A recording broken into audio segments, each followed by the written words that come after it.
Welcome to tonight's HBCU-centric edition of the Klown Hour podcast. I'm Scott Burks. Check me out on www.theklowntimes.net. You see the name of my sports blog up here. I added a rant today on one Urban Meyer. We may or may not get to talk about him later on this podcast, but we're going to keep it G for now. You can find me on Facebook as well. So your laptop, desktop, smartphone, whatever your way may be, just type in the Klown Times. In the search window, you'll find us there as well. We're with my co-host, live on location from Atlanta, from the Celebration Bowl. My man, Dwayne Nash in the house. You can find him on the yards that you see sports refs about all things HBCU sports. So it's Sleazy Radio every Tuesday night on Facebook Live. They just did a show last night. So please go to Facebook and find them there. You'll be glad you did to listen to what they had to show y'all. I'll give y'all last night. And we did a whole show, our entire 2021-2022 College Bowl preview. Yes. We previewed every College Bowl game there is and gave our predictions based upon Vegas lines. You know what? They didn't get paid all that much for it, which tells you that they did a good job because they didn't have to do it. So trust me. If you hadn't checked it out, please check it out. You'd be infotained. I say infotained. You'd be infotained, informed, and entertained. So it's good stuff as well. And last but not least, HeroSports.com. You had an article up not too long ago on HeroSports.com. Do you want to talk about that, or if you want to just? Oh yeah. Just previewing the upcoming Celebration Bowl. Yes. Breaking down what to expect when both offenses have the ball. And then, of course, give my prediction on who I think will win the game. There you go. So please check them out as well. Remember, HeroSports.com, where he writes about all things FCS Flex as they pertain to HBCUs. So speaking of HBCUs, let's get to it, man. Signing day. Early signing day. Early signing day. The man who made the most noise, one Deion Sanders, a.k.a. Coach Prime, making what people call on Twitter the biggest interception of his career. Picking off his own alma mater, Florida State, flipping top recruit. I think it was the number 2 recruit. Depends upon who you're talking about, right? Because I'm hearing in some places he was 1, in other places I'm hearing is 2. Either or, he's a top 2 recruit. And the fact that he not only turned down Florida State, but he also turned down the University of Georgia. I don't know if you saw his announcement or not. Yeah. He turned down Georgia, yeah. Yeah, he did the infamous hat thing where he had both hats and took a look at both. Which is played out, but it is what it is. I mean, it is what it is. They're kids. I don't mind when kids do kid things. It's cool. But we picked up the Georgia hat, tossed that. People gasped, and he put on the Florida State hat, and he tossed that, and people gasped again. Mm-hmm. And when his mom threw him the Jackson State hat, and he opened up his hoodie and had on the Jackson State T-shirt. People lost it. Yeah. So that was outstanding. So I mean, I've never seen. That's the first time that a kid not only flipped from a Power 5 to go to the FCS, but the FCS being an HBCU. And this is what I want to talk to you about, brother, because you're close to this more than most people I know. All right. I think HBCUs, generally speaking, are sleeping giants athletically. Because people tend to forget way back in the day, as late as to the 70s, really, it was commonplace to have a lot of NFL talent come from HBCU schools, particularly the SWAC and the MEAC, especially the SWAC, though. Especially the SWAC, especially programs like primarily the SWAC and the CIAA, actually. CIAA, that's right. And then, of course, because especially before 1970, there was no MEAC before 1970. That's correct. That's absolutely, you're absolutely right. So, they're coming from the SEAC, the CIAA, and the SWAC. Yeah. And then, of course, once the MEAC formed in 1970, then those teams that migrated from those conferences to form the MEAC, that talent came from there as well. Correct. But you're absolutely right. It's starting to become a situation where not only these teams are relying on the talents of that other schools bypass. Mm-hmm. Now you're starting to look at talent that are transferring over from these Power 5 conferences, not just FBS programs, but Power 5 programs that are coming over to HBCUs now and are competing on the FCS level. Yeah. And I mean, I was thinking about the names: Aeneas Williams, Donnie Shell, Mel Blunt. Aeneas Williams, Donnie Shell, Mel Blunt, Doug Williams. Too Tall Jones. Ed Too Tall Jones, Tennessee State. Hugh Douglas, Doug Williams, Michael Strahan, Jerry Rice, Walter Payton. Yeah. The list goes on and on and on. Speaking of Hugh Douglas, right quick. Speaking of Hugh Douglas, glad you said that. This is funny. Well, not funny, but interesting coming to me that I'm an Ohio resident. I didn't realize, and I forgot, that Hugh Douglas went to Central State. And so he had a Twitter post. Says, hello, I'm paraphrasing. Hello, I'm Hugh Douglas. I'm a first round draft pick out of Central State University. If you have talent, they will find you. They be in the NFL, will find you. So miss me with this Power 5 bullshit. That's basically what he said. I'm paraphrasing. And the thing is, I've been saying that for some time. I've said it on the show several times. I had to retweet it because, my retweet basically read, I've been saying this for some time now. No one wanted to listen, but you will listen to Hugh Douglas, won't you? Yeah. And that's exactly what he said. So, and the reason why I've been spewing it is because I've heard other athletes say it. It's like, and I've seen it before where, of course, these scouts will come out and check you out regardless of where you are. If you have the talent and they feel as though they're going to evaluate you, they'll do that.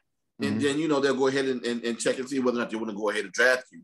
Now, of course, the argument is a little bit different now, especially in recent years, because there aren't as many HBCU advocates in NFL in offices and in front offices and in coaching ranks as they were, even as far back as 3 to 5 years ago. Right. Because we've seen those numbers constantly take a dip dating back to like 1970 up until last year, where we had no guys at all drafted from the HBCU ranks, and somewhere between 5 to 7 guys drafted from the FCS and below ranks as a whole throughout that entire NFL draft.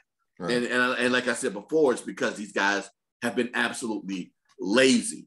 Now you have guys coming over that's going to force their hand, and people will start to wonder, hey, whatever happened to so-and-so that we talked about so heavily, why is it that he never got an opportunity to get drafted if they don't get drafted nowadays?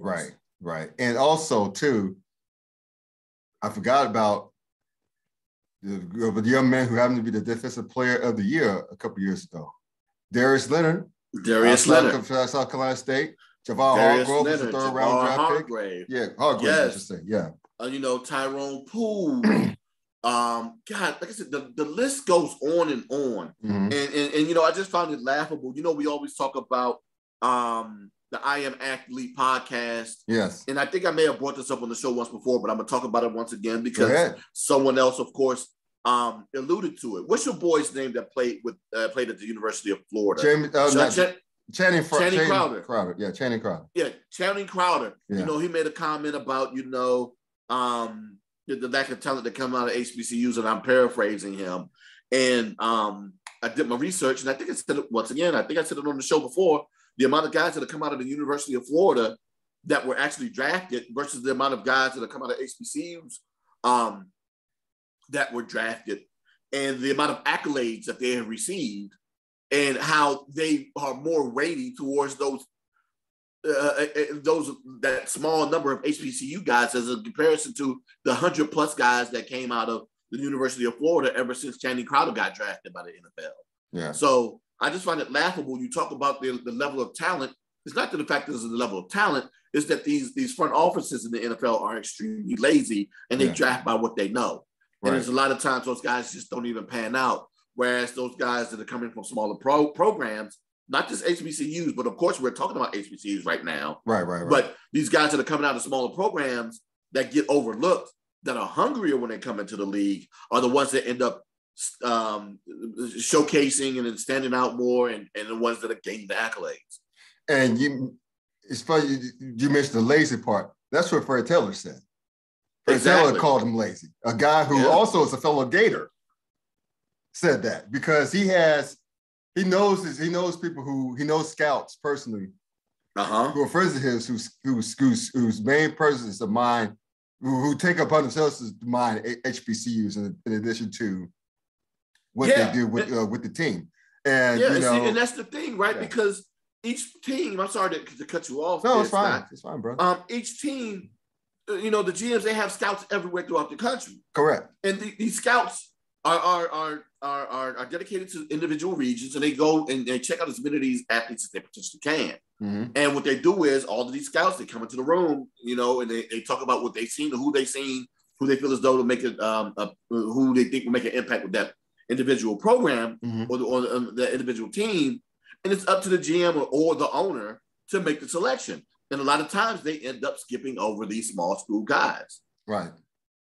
And so that's what Fred Taylor, he called it out big time. He was like, y'all being lazy. He basically said they're being lazy.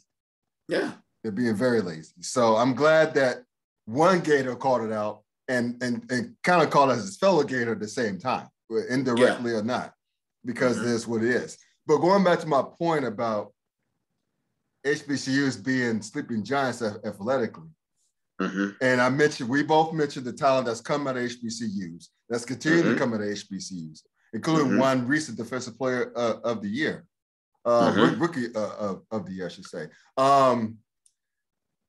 I just think this, man, you saw this visceral reaction. Yes. That this young man, Travis Hunter, received from losers on Twitter. Yes, I'm calling them losers. I don't give a fuck. They're losers. Okay? I bet they won't say it to the young man's face. I promise you that. They won't say it to Mr. Henry's face. They won't say it to Deion Sanders' face. No. They won't say it to the faces of those that play at HBCUs, and they won't say it to the face of the advocates of HBCUs either. And that also includes one Doug Gottlieb as well. Yeah. We'll get to him the things that he said too. Yeah. We'll get to him in a minute. But the point of the matter is this, man, is that they seen the reaction that this kid got from Doug Gottlieb and company. They see what they've heard what they said of what they think about these schools. Yeah. Let's just be real about it. I don't think Doug Gottlieb was being racist. I think he's very, very, very, I thought it was very, very condescending and ignorant. Yeah.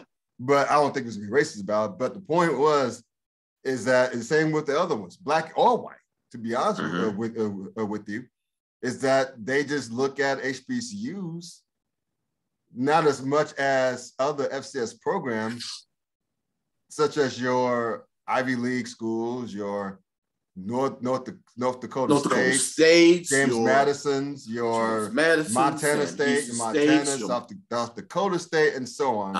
I think they just look at HBCUs as less thans.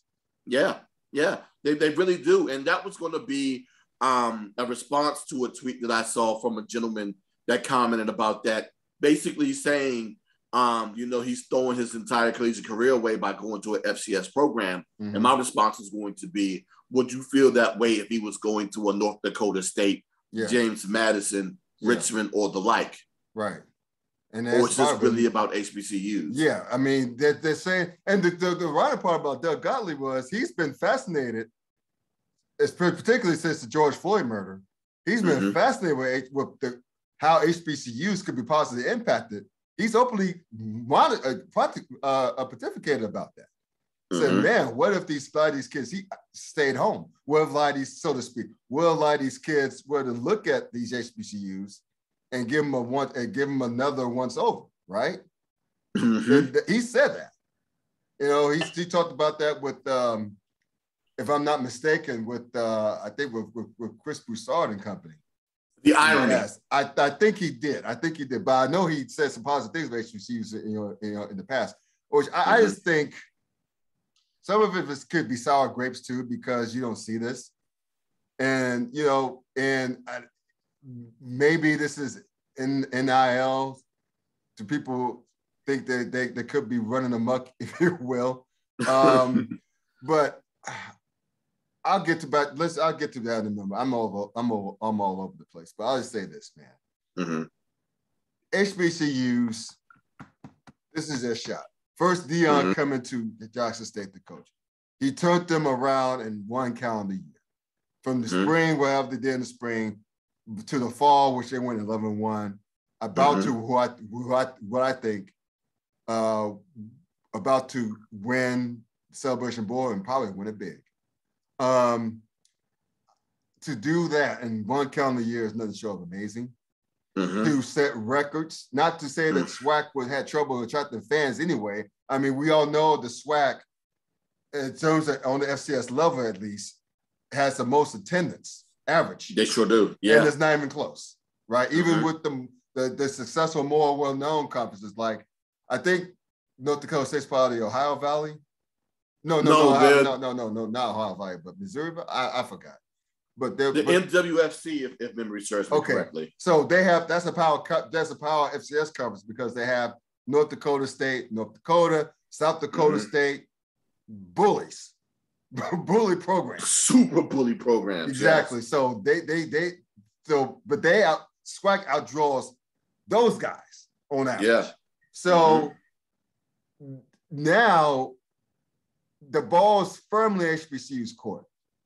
It's like, okay, you have a kid, you have a 5-star kid going to Jackson State, choosing Jackson State, and other kids potentially looking at other HBCU schools, particularly SWAC schools. I was watching Los Angeles Chargers in Kansas City. Some scrub dropped the pass at the goal line. Anyway, correction, it's the Missouri Valley. Missouri Valley, that's right, Missouri Valley, of course. But the point is that more eyes are on the SWAC than there ever been, ever. So what are these schools going to do? Okay, you got Deion Sanders for how many years longer before he goes to Florida State. Right. So you got to capitalize. So I'm calling out these SWAC schools and other HBCUs in general to start stepping up and putting your money where your mouths are and invest in these athletic programs. It's time. It's been time. It's a long time. You got these SWAC, they've been starting to SWAC because the SWAC is where it's at right now. Let's just be real. You got all these powerful alumni, these deep, some schools are deeper alumni than others. FAMU, Florida A&M, Jackson State has deep alumni. Grambling, Southern, Prairie View, Texas Southern, very deep alumni. Yeah. Where's your commitment? Where's your commitment? I'm calling them out. Where's your commitment? If you want to see these more young men stay home, so to speak, right? If you want to see the rest of other potential Deion Sanders, if you will, coming in, like you got Hugh Jackson about to start coaching at Grambling. And we want to see more. If you want to attract more of these guys, a lot of these former players and coaches, NFL coaches, they're looking at these HBCUs and they're looking at gold mines. That hasn't been, that need to be woken up out of slumber. They're looking at this. A lot of these schools are in prime, fertile recruiting grounds. They are. But the problem here is, Scott, like you said, it's going back to the finances and the financial aspect of this entire thing. Sure. And in terms of generating revenue, right? Right. It can become extremely taxing as big as these fan bases are, and as big as these alumni bases are. Unfortunately, right? I need someone to fact check me on this because I know I'm not completely accurate, but the numbers that I'm hearing is somewhere between 2 to 4% of the HBCU alumni give back to their athletics departments. Right. And yes, it would be wonderful if we can go ahead and get more to do so, but they would have to do so on a regular basis. And also these programs will have to figure out creative ways in order to generate revenue as well, along with gaining control of certain assets that they have in order for them to generate revenue. And one of the things that we always talk about on this show is them having some sort of broadcasting deal so they can go ahead and start broadcasting games and generating revenue through advertising dollars that way as well. Mm-hmm. Yeah. And you're right. I'm not down with any of that. You're absolutely right. I mean, it is what it is. And I'm not saying they have to be on the level of Alabama, Clemson. No. No one's saying that. I'm not saying that. Yeah, right. But what I want them to do, I want them to start being on the level of the Big South, right? And I say that because we have 2 HBCUs currently in the Big South. I also want them to be on the level of the Ohio Valley Conference, because that's where Tennessee State is. Because even those institutions within those programs don't generate the type of revenue for their programs as their competitors even within those conferences. Right. So I want them to go ahead and raise with that tie first, because I already know that they can't compete with the amount of revenue that North Dakota State is generating. I know that they can't, that James Madison is doing, because that's why they're moving up, to the likes of the FBS, is because of the amount of money that they have. Same thing with Liberty. Same thing with Appalachian State. Yeah. You know, all of those programs came from the FBS level, and because of the donations that they received, both from alumni and from donors, from corporate donors, it got them to a point where they're no longer even competing in the FBS with the FCS level. They're up in the FBS level. Now, I know there are a lot of people who probably would like to see HBCUs on that level too.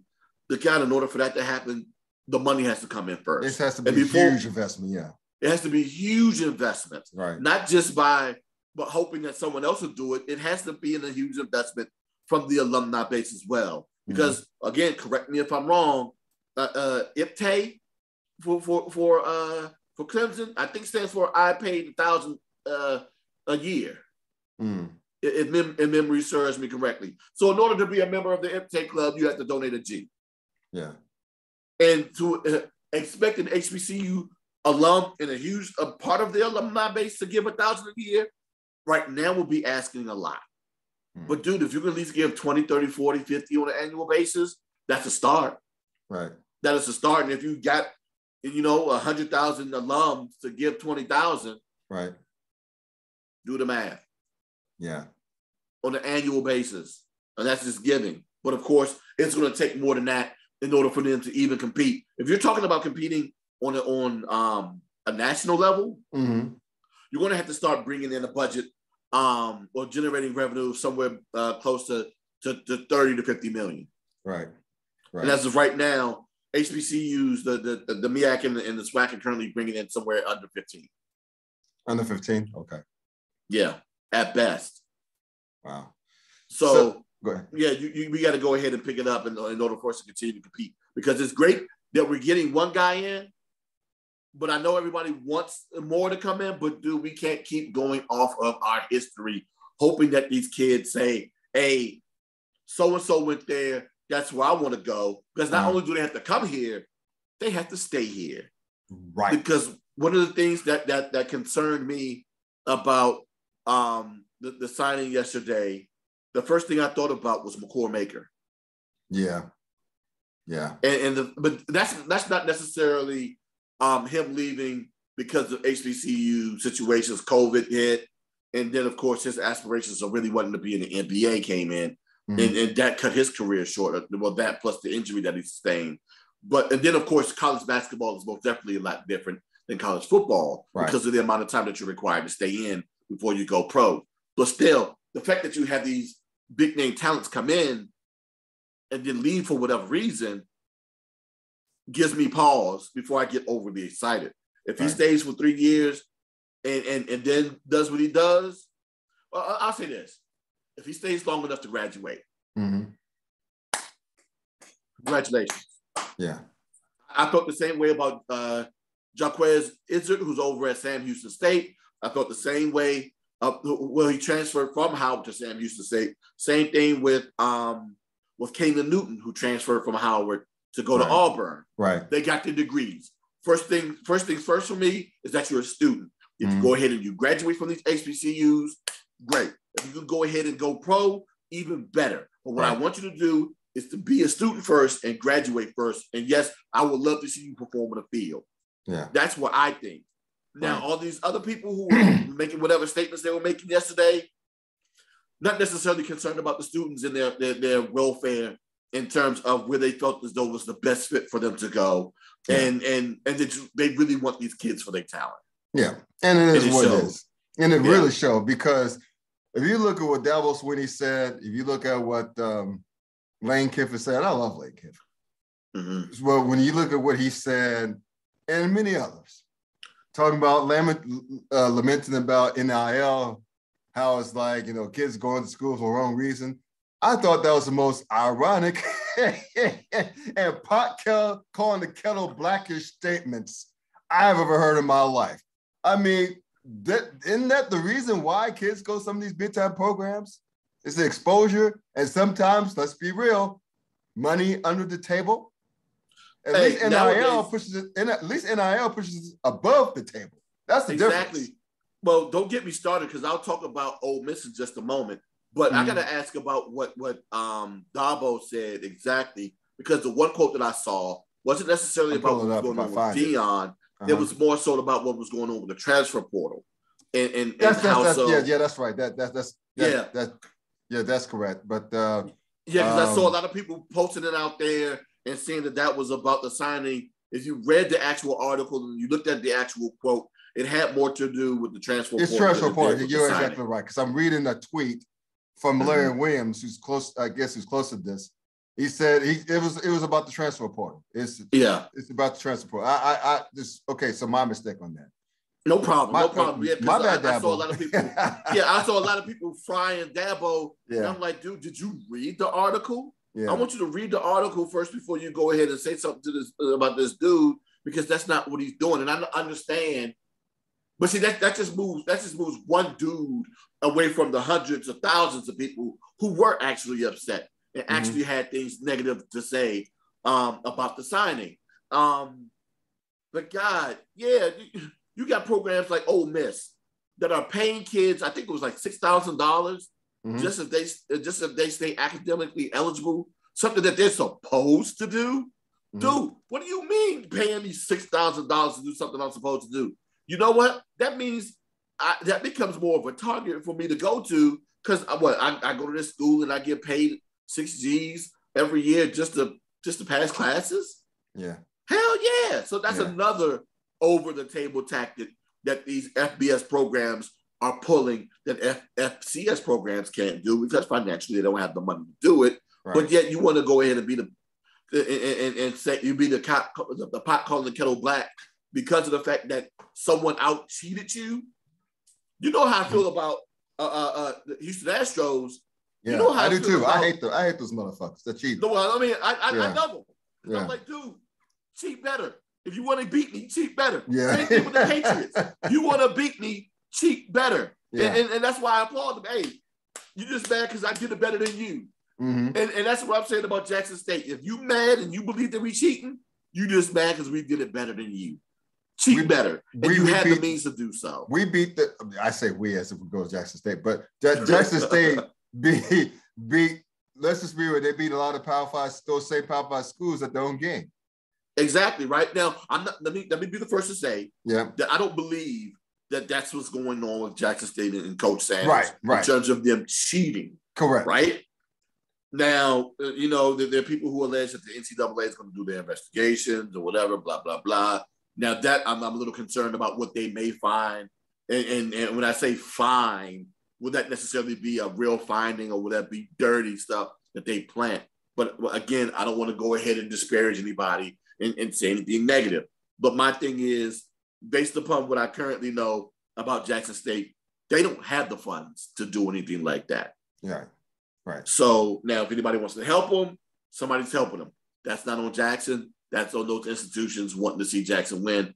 And that's something that these programs have been getting by on for years, and they're just jealous that a smaller program has beat them to it. Well, apparently Deion Sanders still has a podcast on Barstool. Of course. And so basically, it was like Trevor, this kid, Travis Hunter. Is it Travis? Travis Hunter said, basically Barstool offered him an NIL deal worth $2 million. Yeah.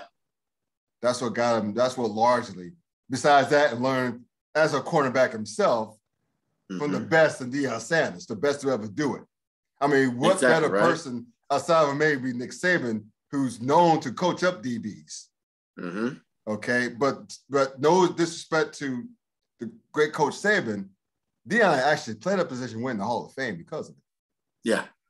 So who better to learn than the GOAT himself, right? Yeah, defensive coordinator Thurman was also on that level as well. So yeah, there you go. Guys that have NFL experience. Yeah, and I was about to say the same thing. He has coaches on his staff with NFL experience. Yeah, it's a no-brainer. That and the $2 million, but those are no-brainers, you know. So congrats to the kid. But you know what? I don't know if I'm a kid and I'm going to a school where you and I are on the coaching staff and we're trying to coach this dude up to be a DB. No disrespect to you, right? I don't know how much you know about being a pro DB. Not a goddamn thing. So, if anything, right? All the stuff I know is from Tecmo Bowl and early editions of Madden. I don't know if I'm Madden. That's all I know from the So I just be real, but I don't know a goddamn thing about that. But the point is that he's at a staff.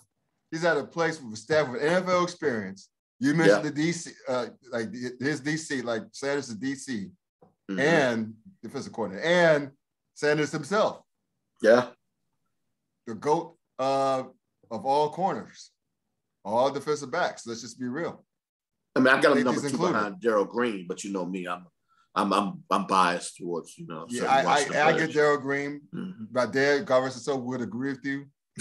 I'm more of a Deion guy. That's just me. I'm more of a Deion. I know there are a lot of people who are Deion guys, and I completely understand the fact that, you know, his talent is what it is. And we watched both unmatched. Growing up. We watched both growing up. So And that's why I'm like, you can't deny a guy who plays that position to want to go and learn from that dude. Exactly. So props to him. Props to that young man. Well, not just that, the fact that he wants to go and experience an HBCU for his educational aspect. Let him do that. Maybe it's also a thing that whatever he's going to learn at Jackson State, they don't teach at Florida State. Maybe that's the case too. Maybe. You ever think about that? Think about that? Maybe he wants to change his major. I'm just thinking, like that. I'm just thinking, man, this is the last thing we'll say about this before we move on. I just think, man, the potential is there. Again, those people in the SWAC and those SWAC alumni, then college, they're again, we said this earlier, they're recruiting hotbeds. They love their football. You see them come out on average every week. More so this past year because of Jackson. Yeah. But still, more, and it's gonna keep coming out. Now you got Hugh Jackson at Grambling. At Grambling. And I heard that Grambling offered the job, or possible talking about offering the job to Ed Reed. Remember, we talked about Ed Reed wanting the position coaching somewhere, right? And we also thought that one of those places could potentially be a school in the state where he was birthed, which is of course Louisiana. Right. The question was whether or not a position was going to open up at one of those two marquee schools of Southern and Grambling. And that's exactly what happened in the exact same year. Yeah. It just happened to be that Southern decided to get their prodigal son, who's oddly enough a Grambling alum, and Coach Dooley, who once leaving Grambling, coached over at Southern under the great Pete Richardson before moving on eventually to Prairie View A&M, and then of course coming back. Right. So, but basically, real quick, what are your thoughts on Hugh Jackson? Hugh Jackson is going to be a very interesting hire. Of course, the fan base, from what I've seen, is high on him. And one of the things that a lot of these kids want to know is whether or not you have a coach that can coach you up to be ready for the NFL level. We know what that Hugh Jackson has already coached at that level, and that's something he's going to be capable of doing. Right. Now, to the point in terms of the talent coming over to HBCUs, the one thing that I do ask though is that these institutions start to become ready to handle this talent level that comes over. Right. One, fans coming out to the games and cheering for these guys. Yeah, that helps. Right. The staffs there being prepared to get them healthy and capable of performing, and of course having the right coaches. Now the coaches are starting to come. Yeah. Now everything else needs to fall in place to help this transition to make it as easy as possible. Because one of the other players that we talk about, and yes, it's basketball, but this is a situation that can also happen in football too. Is of course with Mercy Miller. He left Tennessee State, at Tennessee State, where of course they talked about how he had a leg injury that because of the lack of staff there at TSU, that he probably could have ended his basketball career due to that injury. And if it wasn't for the fact that they went to go seek out their own doctor and found that out and started to treat it as soon as they did, he probably wouldn't be able to play basketball anymore. And for Percy, the dad, who's had a leg injury before, whose basketball career got cut short himself, of course he's going to be cautious about what happens with his son. Of course. But, you know, the thing is, I have my feelings about him pulling him out of Tennessee State. That's another show for another time. But I just want these HBCUs to be ready for this upper echelon talent when it comes in, so that they don't end up leaving early because of small things like that. And that comes from, again, investing. Investment, yes. We got those HBCUs, the more prominent ones especially, well, I'll say the bigger ones, they have the alumni base to get it done. It's just a matter of a want to. Do they want to do it? Do they want to be able to have a football facility? Do they want to have improvements to the football stadium? Do they want to have a basketball facility or improved basketball arena? Do they want that? If they do, you got to put your money where your mouth is. They just have to. They can't be cheap. They can't be. You know, we black folks like to make a way out of no way sometimes, but we got to step it up, man. We got to step it up. That gets tiring and taxing, attempting to make a way out of no way every damn time. Yeah. Yo, if we have the means, and some of us do, many of us do. Go ahead and make it so that we don't have to keep doing that, so that we can actually do what some of these fans actually want to do. Now, you know, I understand there are a lot of people who like to just go ahead, grandstand at these games, go see the band, go congregate and tailgate. Fine. It is what it is, right? But we're going to have to start drawing a line in the sand here, right? And say, if that's what we're going to do, then fine. That's what we're going to do. I don't want to hear your complaints about why we're not capable of competing against the North Dakota states, the South Dakota states, the Texas Tech, the Tennessee Techs, the Eastern Illinois. Why can't we compete in those? Why can't we compete against the Kennesaw states? You know, you want that to happen? We need to have the means of making that happen. If you don't want that to happen, then we can just go ahead and continue to play against one another, be content with that, and not cry about anything else anymore. We got to make a choice. We got to think big. We got to think bigger. That's what Deion has been saying. You got to think bigger. It's like, remember when he said, I got probably getting the quote wrong, do you want to be entertained or you want to be supported? Yeah, do you want to be partying or do you want to be football fans? Right. And I understand that. And the thing is, that's something that's the mentality that the fan bases have to have. You want to be football fans, or in this case, you want to be fans of your respective athletics departments. Then you're going to have to make some financial attempts to go ahead and make it so that we are competitive on a national level. Right. So HBCUs, administration, alumni bases, super alumni too, boosters. Put your mind where your mouths are. Yeah. That's what we're asking. We're doing it at A&T. We're doing it better at A&T. I love the facilities there. So we still got some work to do. We still got some work to do. You're right. Still got some work absolutely to do. Right. We improved the football stadium. We have a hell of a track program. But if you want to get better in football and basketball, those are your moneymakers. You got to step it up. And Central's been doing a good job, but they got to step it up some more too. Step it up, folks. That's all. If you want to be, it's right there. You consider the SEC of the FCS level. That and Missouri Valley conferences, both of those, for fanfare reasons and for competitive reasons. if you really want to be that conference, you want to be the big bad, you in the front of recruiting areas. If you want to be that big bad, everything's right there for you for the taking. It just is. He's got to put the funding toward for it so that you have more kids like Travis Hunter. So you have to, so you'll be able to keep these kids.